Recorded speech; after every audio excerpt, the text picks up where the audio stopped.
สบายดีพ่อแม่พี่น้องสิพามาอัปเดตอย่างที่หนึ่งมันอ่างเขานี่เลยอ่างนี่ทำอิฐเกิดประเทศในน้อยอ่างป่าซื่อเอาตัวเรื่องอ่างนี่ก่อนกันเรื่องของผู้ที่นอนอยู่ห้องหมอนะน้องเมียไอ้จอยนี้ที่นอนอยู่ห้องหมอผลกวดออกมาแล้วว่าสั้นว่าเป็นพยาธิขี้แมวว่าสั้น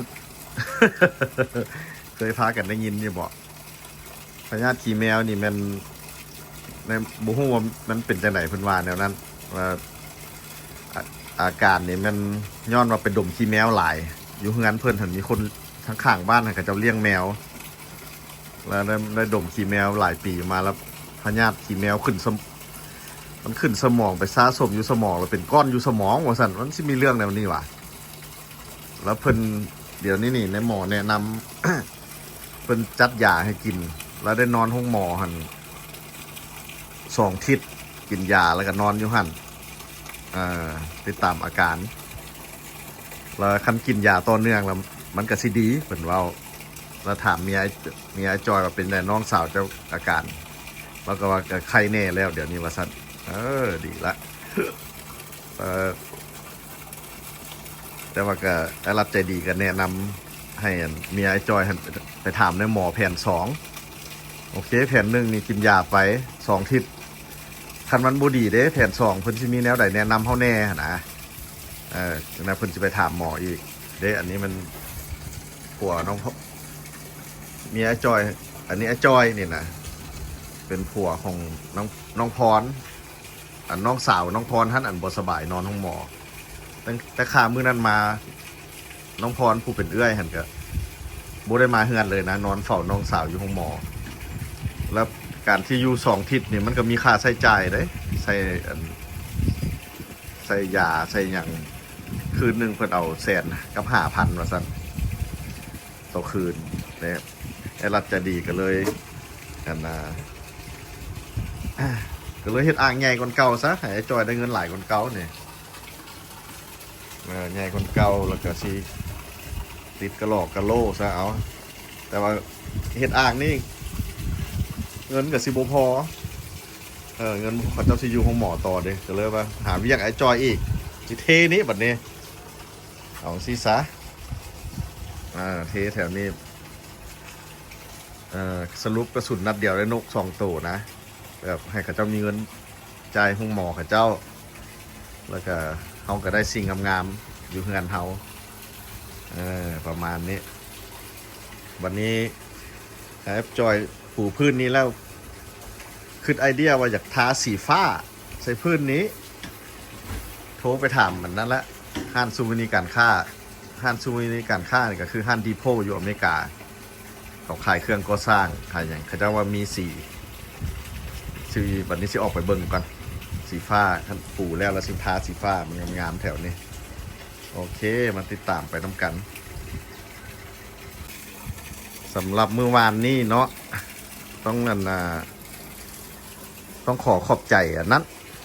ขอบใจแม่ของไอ้มักกินแซบแม่ของไอ้มักกินแซบเพิ่นสุกยู่ไปห้องหมอหันล้านกีบได้พักกันเมื่อวานได้พักกันมาซุ่มกันอยู่หันเพราะว่าหมดฝ่าย FC เขาเจ้ามาแล้วก็นัดกันมาหันแล้วก็กระสุนนัดเดียวนะมากเพิ่นมามอบเงินแม่เราฝากให้ไอ้มากมาให้1 ล้านกีบแล้วก็ไอ้โจคนบ้านนอกกับสุกยู่1 ล้านกีบเมื่อวานนี้ได้2 ล้านกีบแล้วก็เป็นมอบให้เดือนเขาเจ้าแล้วเขาเจ้าเบิ่งแยงกันอยู่ห้องหมอนั่นแหละเมื่อวานนี้บ่ได้ถ่ายวิดีโอซ้ำโอเคบัดนี้สิออกไปสู่นี้กันค่าไปซอกเบิ่งสีฟ้านี่ก่อนเบิ่งดูว่าเพิ่นสิมีบ่มาฮอดห้านสีแล้วบัดนี้เบิ่งดูเพิ่นสิมีบ่สีฟ้าทาพื้นห้านนี่ก็ง่ายๆนี่ห้านนวดซีแม่ลูกเอาไปข้างใน มาหน่อยหนึงกับเป็นท่านเครื่องก็สร้างในรถ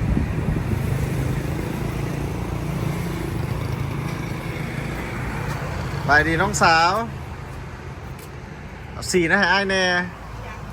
สีทาพื้นสีทาพื้นแบบมัน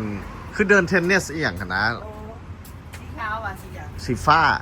ฟ้าเนาะ มีบ่ มี ใส่อันแบบนี้นะเขาปูสีมังแล้วเขาจะเอาสีทา ใหญ่บ่ได้บ่ทำมือได้บ่ อยากได้ถังใหญ่ๆได้เว้ย ทำสำนักเราถังมีป่ะ มี ใส่เบิ้งให้ไอ้ายเบิ้งดูสีฟ้า ยาวอยู่ใส่เนาะ สีฟ้าสีฟ้า คุณยาวเอานอนย่างเห็นบ่ลง น้องสาวไปเสร็จแล้วสัน จ้าไปแช่ไหนดูดิ มีน้องสาวแล้วก็น้องสาว2 คนเด้ น้องสาวคนหนึงเห็นแล้วมาลงซอกมึงก่อน ไปเจ๊ซอกให้ กัด อันนี้นี่มันเจ๊นี่นะเจ๊ซอกให้เลย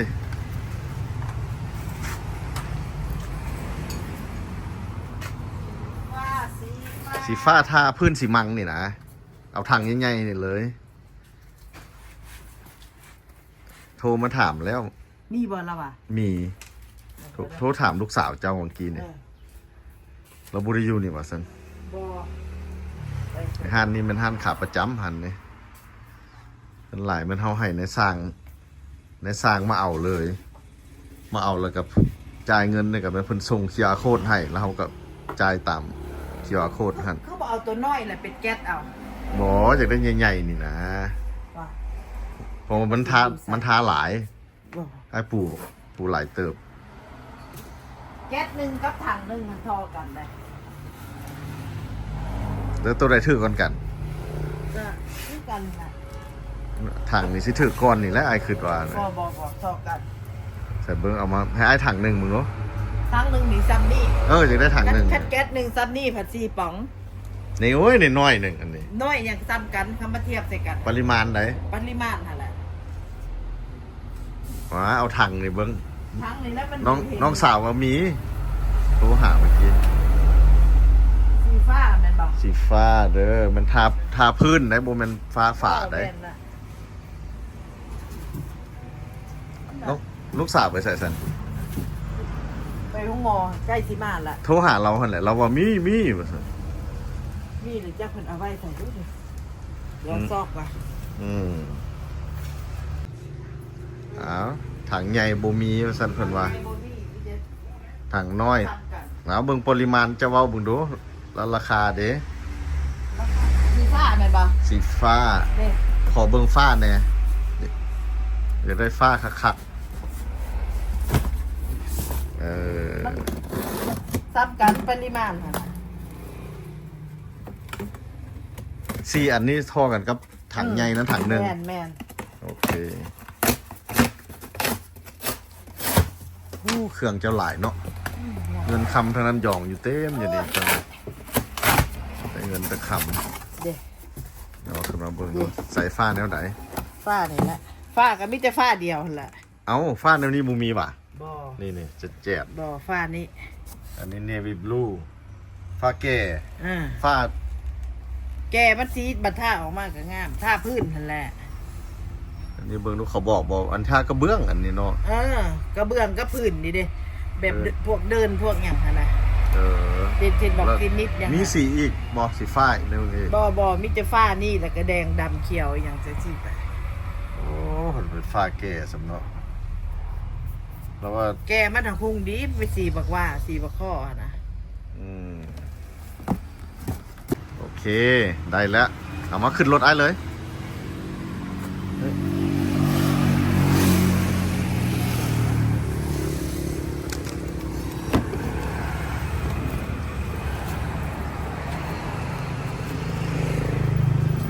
แล้วเอาอันท้า บ่จริงบ่ แนวกิ้งยิงทาพื้น แล้วก็มาเช็คบิดได้เลยได้แล้วมาหับครอบครัวโอทีแต่เงินน้องหักซื้อรถใหม่เนาะจักเราซื้อรถอีหยังล่ะเนาะแต่เขาจะไปเบิ่งน้ำกันเนาะเมื่อวานนี้น้อง เชื่อ น้องหักเสร็จมาหาว่าซื้อรถใหม่ว่าซั่นอันสิล่างรถมาซุ่มนำเด้อไอ้รัดว่าซั่นเลยกับทีมงานเฮาโอทีโอทีแล้วก็เมียครอบครัวโอทีเฮาสิไปนํกัน ไปล่างรถเพิ่น ไม่รถเพิ่นได้ไม่รถเอา อยู่ลาวนี่คันซื้ออีหยังมันต้องได้ล่างเด้ หาเรื่องกินเบียร์แล้วเด้ไปอ้าวพากันมาฮอดหน้าบ้านหน้าดิน เจ้าของมันซื้อรถใหม่เนาะน้องแม่ตาบ่ได้ถามว่าเราซื้อรถน้อยคือรถใหญ่มีโหโหรถเก่งว่ะนี่เด้มีแต่เราเซ็ตมาว่าซื้อรถใหม่เขากับบ่ได้ถามว่ารถน้อยรถใหญ่เนาะยันมันสีขาวคันนั้นน่ะนี่ไปเบิ่งน้ำกันนี่มานำครอบครัวโอทีนี่นะมื้อนี้แล้ววันนั้นก็สิพากันไปเบิ่งกันหัวโอทีไปอัปเดตเนาะนี่โอที ไปเนี่ย นี่ไปอัปเดตเบิ่งว่าหัวเพิ่นเป็นไปฮอดใส่แล้วมื้อนั้นเฮาไปถ่ายเอาหัวเพิ่นอันนี้ก็ดินตอนบักใหญ่เด้อนี่อยู่นี่นี่เด้โอ้ยังบ่มีป้ายเถื่อรถนี่คันนั้นแหละยังบ่มีป้ายมีดอกไม้ติดอยู่ข้างหน้า อุ้ยจอดลง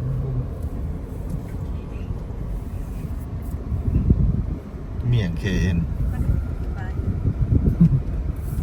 ดินเพิ่นบ่กว้างๆนี่เด้ออันนี้ก็เป็นผู้สาวเด้ออันนี้ผู้สาวมีมูลหลายเดี๋ยว พยาได้มาเอารถ เดี๋ยวสิถามเพิ่นนั่นน่ะแจก Facebook บ่เพิ่นก็ยังโสดอยู่ตอนเที่ยวแล้วนี่ที่ถามเพิ่นนั่นน่ะเดี๋ยวสิแจก Facebook เพิ่นถามเพิ่นก่อนว่าเพิ่นแจกบ่แล้วสิเอาลงมูลหลายนี่ดินมันก็ใหญ่ดินเพิ่นอุ่นน่ะสุดโซหูโซตาหูโซตาเลยนี่วันนั้นสิไปสัมภาษณ์เพิ่นให้เด้อเพิ่นไปสนใจเอาสบายดีเป็นเจ้ามานั่งอยู่คนเดียวนางเจ้ามีความคิดเหมือนบ่เนี่ย เอาสิ มางั้นซื้อรถใหม่เป็นรถเก๋งนี่นะ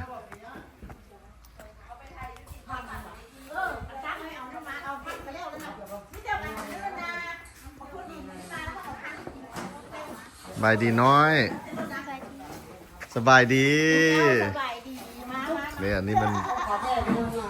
นผู้นี้เป็นแ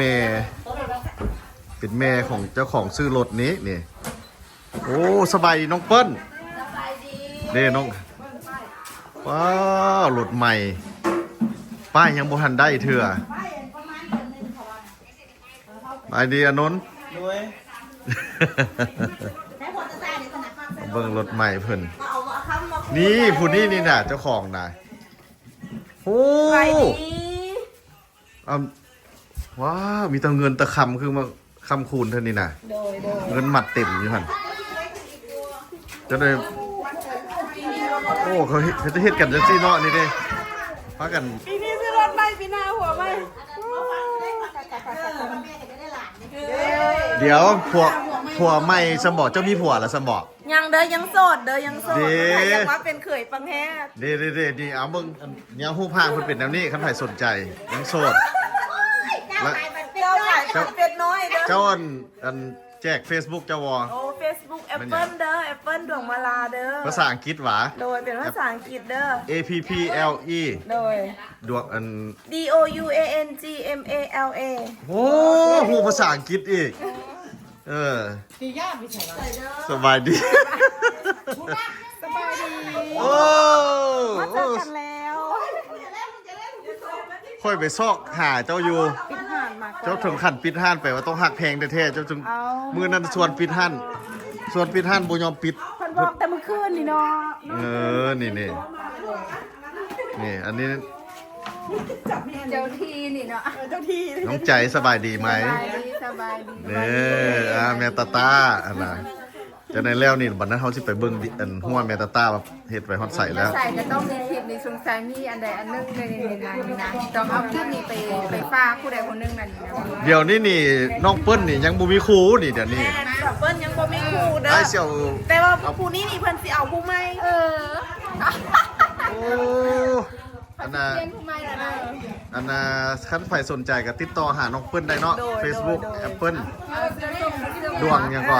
มักเสื้อส้มหรือเสื้อผัวเลือกโลด โอเคนี่เด้อนี่น้องเปิ้ลนี่ยังโสดอยู่ ยังโสดแท้ๆเลย แล้วน่ะ ย่านเอาคลิปนี้ไปฝากผู้ใดคนหนึงย่านเขา ขอเสี่ยวลง YouTube แล้วคันเพิ่นสนใจแล้วเพิ่นสิทักหา โดย รอเพิ่นสิทักหาไอ้รัดใจดีซะ โดย และไอ้รัด หาไอ้รักใจดีเด้อมากินข้าวสามัคคีสุดกัน ทักหาไอ้รัดใจดีและไอ้รัดใจดีสิเป็นสะพานให้เด้อ โดย เออ ชอบใจ มาขอเบิ่งรถเธอแหน่บัดนี้ว้ารถ KIA แม่นบ่นี่นะ ยังบ่ได้ป้ายเทื่อนี่ของประเภทนี้เฮาเห็นบ่ดอกไม้ใส่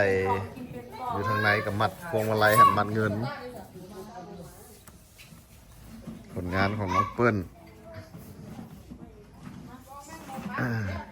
นี่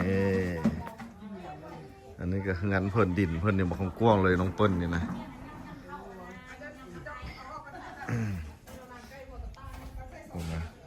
ดินหลายน้องเปิ้ลเนี่ยดินมูลพ่อแม่เราหั่นแหละนี่สบายดีน้องแอนนานี่จะสาวๆให้น้อง ถ่ายไปใส่นี่ถ่ายไปถ่ายให้ ถ่ายออกโอ้เสียลง YouTube แล้วก็ชิมีเป็นคนเบิ่งแล้วก็เพิ่นสิอาจสิสนใจ คนเตือ แล้ว ติดต่อผู้ว่ามาให้ ห เนี่ มู ย ก็อย่างว่ามันจะขึ้นหัวร้อยนะ Facebook เจ้าเป็นหยังอันน่ะมาแจก Facebook มาเบิ่ง บาทนึงนะ อัน เท่ท เคแล้วก็ แจ็คแล้ว ำ L B B K เคแล้วก็ มัน มี ก็ ค คาดคะเนบ่ได้เนาะเพราะว่าเขาก็ว่า ำ spell ให้เบิ่ง K เนาะ คำนี่มันน่ะ KHAM ใครมาเสียหอดเป็นคน มันบ่ ซื้อไว้เดือนหนึ่งเนาะ ขนาด แล้วมีอย่างอีก 50 ล้าน คำ เขา อ ยั ย่าง งไม่ได้คืนว่าคำมันสิฮอดเนาะ L B B เดือนหนึ่ง50เลย นั่นนี่คุณนี่ใครสนใจติดต่อได้เด้อนี่นะ วันนี้ก็คือกัน แล้ว มักแขนอันมือกล้องหนนะมักแขนมื มันนักเบื้องนี้มันนัก แขนมือกล้อง เลยคนท่วงอันนี้เลก้ามันนัก ต้องกดให้ท่านผู้ชมแล้วเนาะ เฮ็ดได้ไดว่าเบิ่งมื้อนี้อันคำพูวง50 ล้านป่าย50 นั่นแหละคนดูค่ะฝ่ายไรไม่ได้ใจ แล้วก็นี่ใส่ว่าเปิ้น โอ้โถเอาครับ เกียน คันค่าดอกคนเครื่องเด้อนี่น่ะ ดองคนเครื่องแม่ค่อยว่าค่าดองคนเครื่องถึกใจแม่ค่อยแถมงัว โอ้พี่เด้อ เมื่อมาขอคนล่มงัว ผู้นี่มันแม่ของน้องเปิ้ลเนาะ คนล่มเลยงัวน่ะ ป้า เมื่อมาขอ อันน่ะ ขอ ลู ลู ก กสาวแถมเงิน เอาสัมภาษณ์แม่เนี่ยลูกสาวเนี่ยเคยมีแฟนแล้วบ่ บ่เคย ผมว่าเรายังโสดอยู่ แล้วสดทั้งทำประกัน ป้า ประกัน ผมว่ามาแล้วจริงจังได้เราเบิ่งตาเฮา จริงจังแท้เด้อ แล้ว คน จริง แล้วค่อย บ่ไอ้รัดว่าบ่ ค่ เสื้ อย อ ได้ นะ เป็นคนจริงใจเด้อคันหมดจริงใจก็ค่อยแล้วก็ไม่ต้องมาเว้าก็ค่อยอีก อันเราก็ยังบ่เคยควงไผมาให้เจ้าเบิ่งหว่ายังบ่เคยมีแฟน แม่น โอ้โห สาวเดียวได้ลูก ลูกสาวเดียว เอาเป็นไผสนใจนี่นะอันน่ะ มีคนสนใจลูกสาวลูกติดอยู่วะมีคนสนใจลูกติด กูได้เอา เดี๋ยว2 คนนี่ลูกติดเนาะ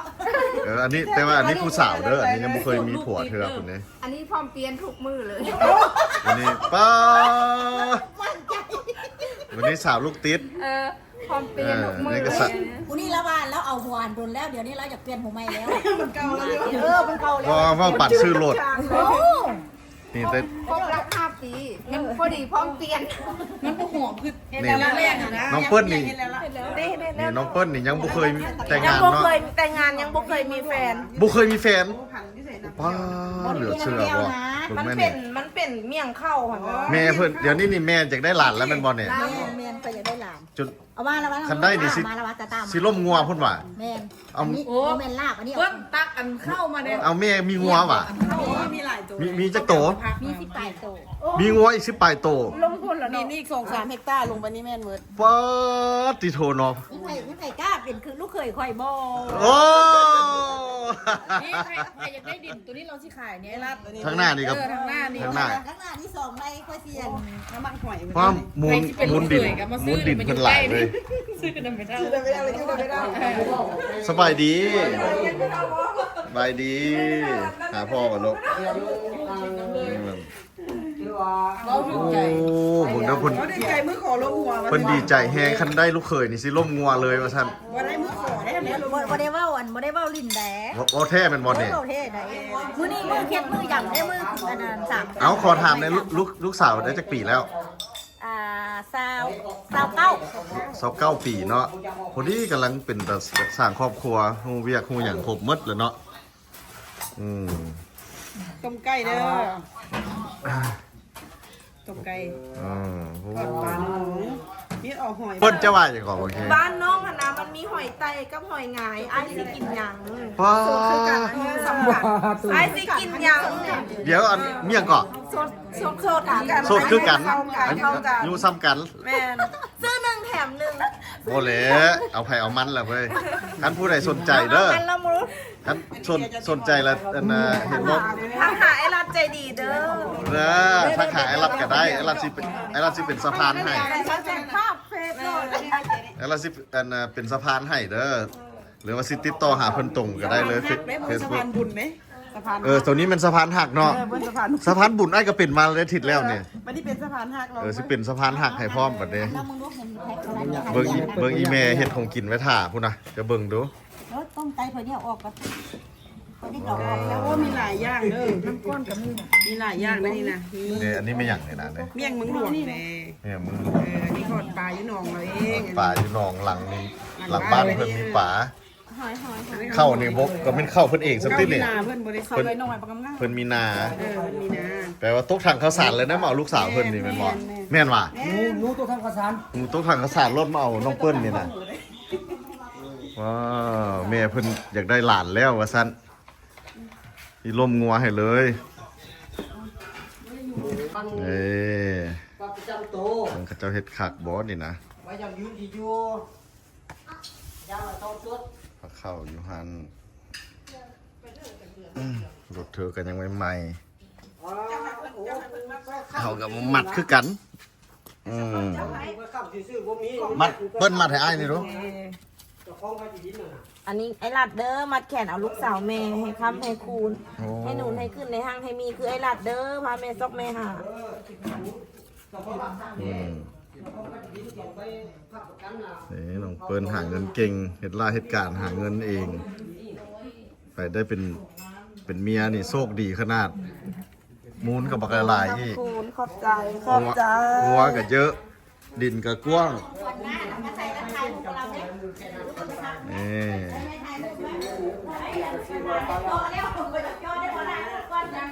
นี่แม่เพิ่นนี่อยากได้ลูกเขยแห้งแล้ว แม่เพิ่นนี่นะ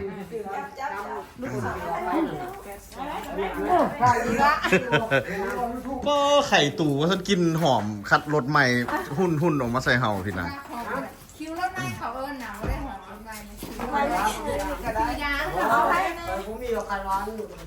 นไปเช่นมื้อนี่ก็จังไปอันห้องเอา โอ้ตุ้มเมคันได้เคย อยากได้ลูกเขยแล้วบ่เดี๋ยวนี้มีสิล่มงัวล่มหยังพุ่นเนอกโบแท้ว่ะเรื่องนี้ว้าว อยากเจอแต่คนจริงใจคนใจจริง โอ้เนี่ยลูกสาวเพิ่น เราไว้ที่ดินเจ้าของไว้ที่ดินซื่อ อืมเพิ่นอยากอุ้มหลานแล้วว่าซั่นนี่เด้ลูกสาวเพิ่น ๆ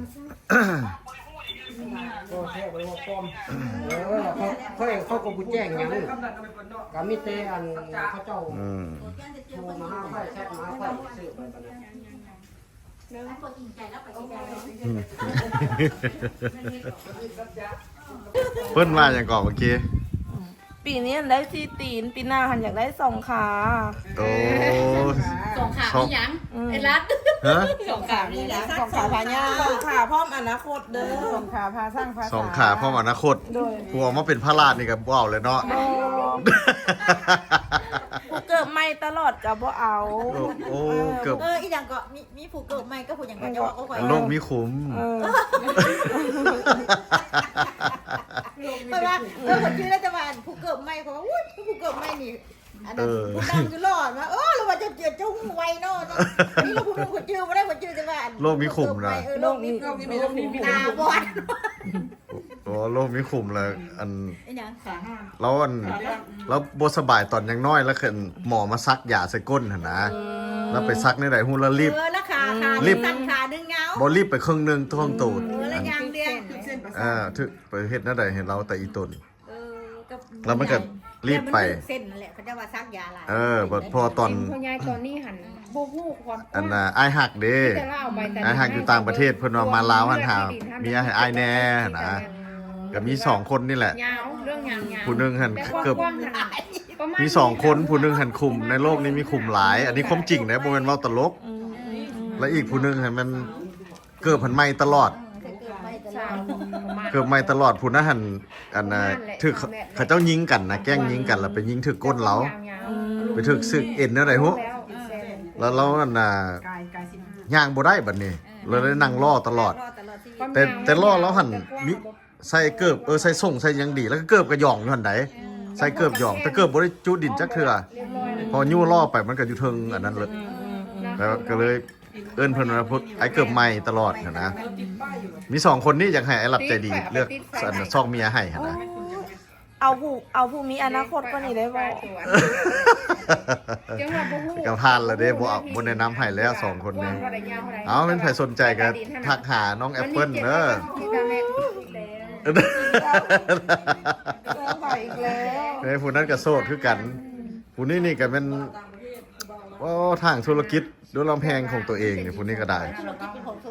ธุรกิจเป็นของตัวเองไปคันได้นี่มันสุดยอดเลยได้เป็นลูกเป็นเมียนี่นะ2คนนี้ได้เป็นลูกเป็นเมียนี่นะใครสนใจก็ทักมาหาเราใจดีก็ได้เราพร้อมเป็นสะพานหักให้ทีแล้วนี่เป็นสะพานบุญให้กับเจ้า แม่นแล้วก็เป็นคนใจดีสมซื่อ ทีแล้วนี่สะพานบุญไหนสะพานบุญเขาเจ้าบ่สบายเด้เขาเจ้าบ่สบายแล้วเอาถ่ายจังซี่เอาลง Facebook แล้วมีคนส่งเงินมา120เหรียญเอาไปให้ค่อยก็ไปธนาคารไปเอาเงิน แล้วก็ไปแตกแล้วก็เอาไปให้เพิ่นอยู่ห้องหมอ อันนี้มันทิศแล้วนี่แล้วก็ถ่ายแล้วก็เอาลงอีกเมื่อวานนี้ก็มีคนเอามาให้อีก2คนให้คนละล้านแล้วก็มาหาอยู่เฮือนนั่นแหละกินเลี้ยงกันแล้วก็เพิ่นเอาเงินมาให้คนละล้าน โอ้ยังพนันห้องยามค่ะวันนี้นะ เนี่ยอ่ะ เป็นแจกเข้าหนะผู้ทันหอดยามหอมเพื่อว่า หัวขึ้นก่อนแม่มาเป็นตาเห็ดบ่นี่นะ อันนี้หัว จ่ายแล้วก็ว่ายังไม่คุยเขายังคุยเบยังบอกว่า ส่วนหลายเป็นอันแล้วปีใหม่พอเป็นหยังจึงเลือกต้นช่วงแล้วปีใหม่พอแล้วปีใหม่ละคนสิบ่มีเงินหลังจากแล้วปีใหม่แล้วส่วนหลายคนนี่สิเป็นหนี้เป็นสินนะปีใหม่ลาวนี่นะหลังปีใหม่ลาวอยู่ลาวนี่ทุกคนสิปิดคนเฮ็ดพนักงานอีหยังเขาเจ้าสิเซาเวียกแล้วเขาเจ้าสิกลับบ้านเขาเจ้าเอาเงินส่วนหลายมันกลับบางคนก็อยู่คันบ่มีเงินหลายเขาเจ้าก็อยู่เนาะคันมีคนมีเงินแน่เขาเจ้าก็เมือเฮือนเอาเงินไปให้พ่อแม่บูชาแม่แอนะแล้วบัดยามเขาเจ้ากลับมาแล้วเขาเจ้าสิถังแห้งสิบ่มีเงินนะเฮาก็เลยเลือกแจกโมกช่วงนั้น บุญหลายใส่เงาแน่ได้แจกข้าวสาร นี่ว่าเรื่องผู้สาวคือว่างามกว่าเก่าบ่เธอเดี๋ยวนี้โอ้เราคือว่างามกว่าเก่าเป็นน้ำเห็ดผมใหม่บ่เรามื้อนี้เจ้าคืองามกว่าเก่าเลย ขอขันหยองเลยขันจะขอได้ดูจักแกน ย่านมัน โอ้โหกันกับโอน ย่านมันผมบ่ลงมามันเป็นเจ้ามีแนวงามกว่าเก่าเดี๋ยวนี้นะ ขอขันหยองจะขอนะ ฮะ ขอจะขอนะ เธองามกว่าเก่าได้มื้อนี้ย้อนเป็นเฮ็ดผมทรงใหม่บ่หรือจังได๋ เอาสาวผมมา แล้วเฮ็ดผมมันซื่อๆแล้วมันคืองามหั่นนะ